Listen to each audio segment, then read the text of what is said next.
It's an enormous pleasure to have Michel Roux Jr. here with us today, former MasterChef judge, television chef, serial marathon runner, and of course a two-star Michelin chef at Le Gavroche in London. Michel also runs Roux at Parliament Square and Roux at the Landau in the most prestigious Langham Hotel. Michel, welcome to the briefing in the bunker. Thank you for having me. I don't know about this being the bunker, my little flat in South London, but at times it feels like a bunker, yes. Yeah, your bunker's looking a lot nicer than mine. But anyway, we won't go there. Michel, can I start by asking you, what do you think people's relationships with restaurants is going to be like post this pandemic? Wow, yeah, what a question. I think none of us really know. I mean, I can only talk about of myself, my experience and what I feel if I'm going to go out in a restaurant, you know, in a month's time or whenever we're allowed to go to restaurants, the first thing I'm going to look at is cleanliness. I mean, I've always been a stickler for that, for hygiene.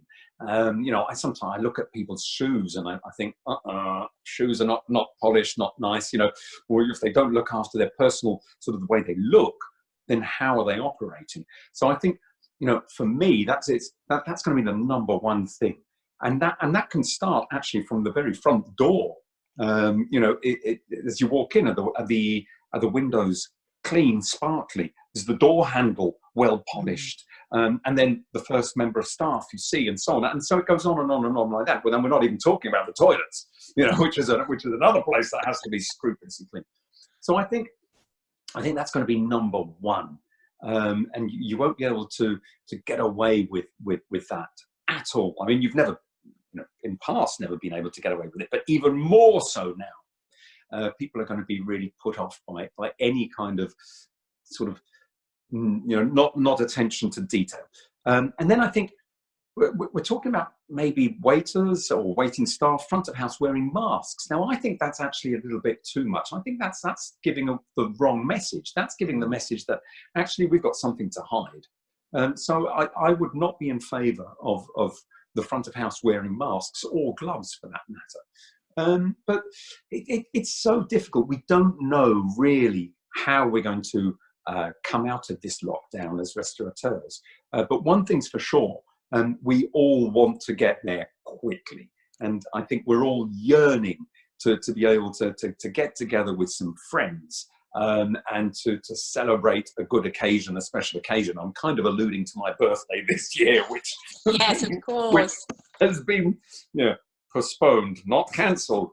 So, you know, we all want these moments of you know, social gathering and being able to hug people and to you know, say cheers, and that's what's missing. Mm-hmm. And are you actually planning in terms of, you know, reopening? Have you kind of thought through the various scenarios? Are you with your team chatting it through? Are you looking to other countries that are coming out earlier than us, perhaps, for indications of how you might be doing that? Absolutely. I mean, we've already had discussions with my front of house and with my executive chef as well, how we're going to operate. So, you know, at Gavroche, we already have my main restaurant, Le Gavroche. The tables are really well spaced out already, but we've already decided that we're going to go even more spaced out. So, you know, that there really will be that huge luxury of feeling that you are in a big space, and you know, various things like that. But the problem with that is, obviously, I need to do, and any other business like mine needs to do, a certain amount of covers to pay the bills. Yeah. So, you know, if I reduce my income by 25% or more, then I just won't have enough for the business to survive. So it is difficult. It's a juggling, you know, juggling around, but we will get there. You know, we're a very, very tough,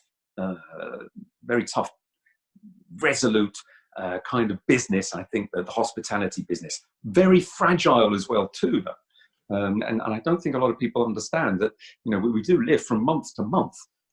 You know, the month's takings are gone by the end of, you know, your wages, and then your rent and your rates. There's nothing left. Yeah, I mean, the Roux brand has survived recessions before, hasn't it? I mean, it's been Mm. through recessions before. What's so different about the situation we've got with this COVID-19? Yeah, well, we've never had to shut. I mean, it's basically that. You know, we've been through recessions, depressions, winter of discontent, and various other things, but never had to actually shut. I mean, now we're in this place where, you know, thankfully the government is helping us with, you know, furloughing of staff and various grants, and helping with the banks as well. And but there's no money coming in. There's absolutely zero money coming in. So what we need now is for the landlords to play ball, to be considerate and to think long term as opposed to short term. And we also need, I think, personally, I think we need the insurance companies as well to have a little look at themselves and say, well, actually, you know, we should be here to help. Even though the small print doesn't contain coronavirus, and there is a business interruption there, and they should be helping us. They should. Now, Le Gavroche prides itself on, you know, the quality of its ingredients. And what have been the ripple effects in terms of your Mm. suppliers, you know, in terms of your doors being closed temporarily? Oh, yeah, because of course it's not just the restaurants and the hotel, you know, hotel and catering industry. It's all the suppliers. So if you think of all the little industries, and you know, the small farms, and I use a lot of small farms up and down the country, and small fishermen as well, small fishing boats that go out the day, and the guys phone me up and say, I've caught 2 sea bass, I've caught a turbot, can you take it? I say, of course, yeah.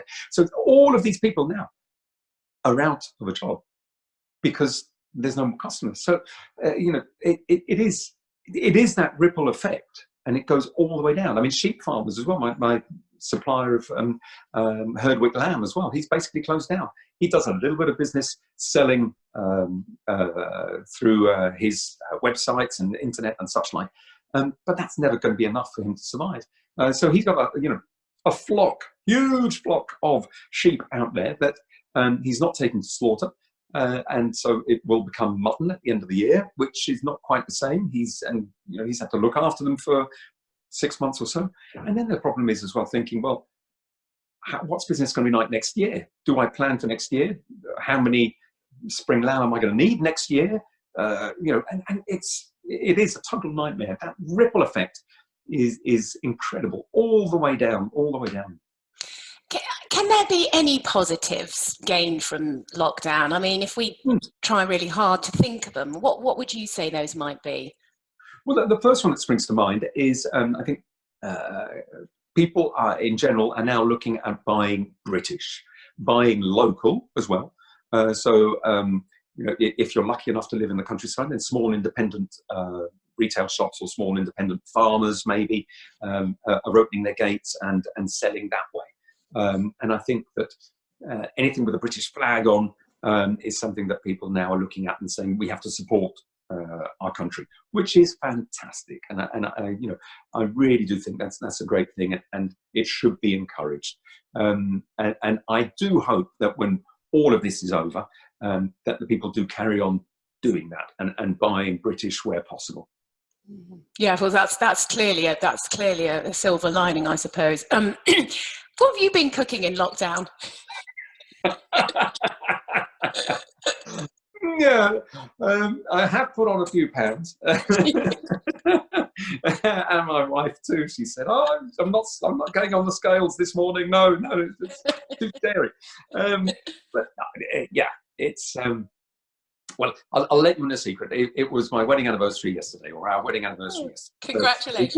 Thank you. We were supposed to be out in Portugal and having a lovely sort of long weekend in Portugal. So I thought, well, we're going to make it special. And we had a special meal last night. I had a little bit of lobster, and I made a wonderful kind of Thai curry sauce, because my wife loves Thai food as well. And we cracked open a bottle of champagne. Now that is not normal, in the Roux household, all right? It is not. Tonight on the menu are bangers, proper British sausages. Okay, so just to put it all in perspective. Fantastic.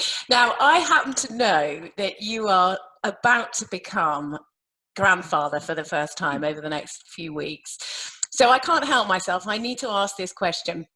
Being a mum myself, what does a 2-star Michelin chef puree up for their first grandchild's meal? That's funny that, because my daughter Emily, and like you quite rightly say, is expecting in May. Yeah, gosh, in 3 weeks. I remember when I was pureeing up food, and my wife was pureeing up food for her, and it was basically what we were eating. So, and, you know, I mean, for example, last night, I mean, the baby would probably, this is probably not very good for a baby, would have probably got a little bit of lobster pureed up. I probably wouldn't have put the curry sauce, the Thai curry sauce, because that would have been a bit too strong. But, you know, definitely, I think it's important, and very, very important, to get children at a very young age to taste all these wonderful flavors. Obviously, you go easy on the seasoning, not too much salt or any seasoning in it where possible. But you know, if you've got, I don't know, any kind of vegetable that you're eating, asparagus at the moment, for example, delicious English asparagus, why not puree one up with a little bit of mashed potato? It's just wonderful. And then you see their faces light up. I mean, first of all, they go, not sure, and then, whoa, yay! And then it's wonderful.